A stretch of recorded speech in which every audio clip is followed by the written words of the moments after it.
బులెటిన్లో మరో breaking news చూస్తున్నాం. శలేశ్వరం జాతరకు భక్తులు పోటెత్తడంతో శ్రీశైలం రహదారిపై 6 కిలోమీటర్ల మేర ట్రాఫిక్ జామ్ అయింది. నాగర్ కర్నూలు జిల్లా అమరాబాద్ మండలంలోని శలేశ్వరంలో ఏటా చైత్ర పౌర్ణమి సందర్భంగా 3 రోజుల పాటు లింగమయ్య స్వామి జాతర నిర్వహిస్తారు.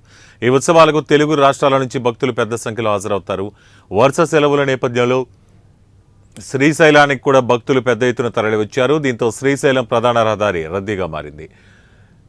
మండనూరు చెక్పోస్ట్ వద్ద శలేశ్వరం వెళ్లే వాహనాలు టోల్ రుసుము చెల్లించే క్రమంలో ఆలస్యం అవుతుండటంతో రహదారిపై పెద్ద సంఖ్యలో వాహనాలు నిలిచిపోయాయి.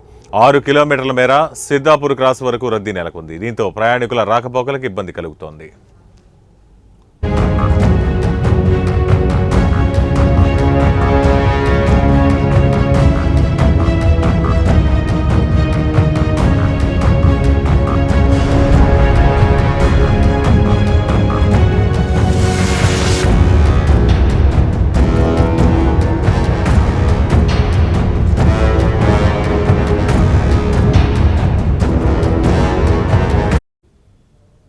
శలేశ్వరం జాతరకు భక్తులు పోటెత్తడంతో శ్రీశైలం రహదారిపై 6 కిలోమీటర్ల మేర ట్రాఫిక్ జామ్ అయింది.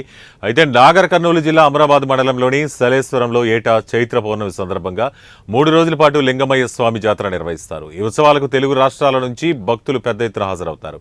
వరుస సెలవుల నేపథ్యంలో శ్రీశైలానికి కూడా భక్తులు పెద్ద ఎత్తున తరలివచ్చారు. దీంతో శ్రీశైలం ప్రధాన రహదారి రద్దీగా మారింది. మండనూరు చెక్పోస్ట్ వద్ద శలేశ్వరం వెళ్లే వాహనాలు టోల్ రుసుము చెల్లించే క్రమంలో ఆలస్యం అవుతుండటంతో రహదారిపై పెద్ద సంఖ్యలో వాహనాలు నిలిచిపోయాయి. 6 కిలోమీటర్ల మేర సిద్ధాపూర్ క్రాస్ వరకు ఈ రద్దీ నెలకొంది. దీంతో ప్రయాణికుల రాకపోకలకు ఇబ్బంది కలుగుతోంది.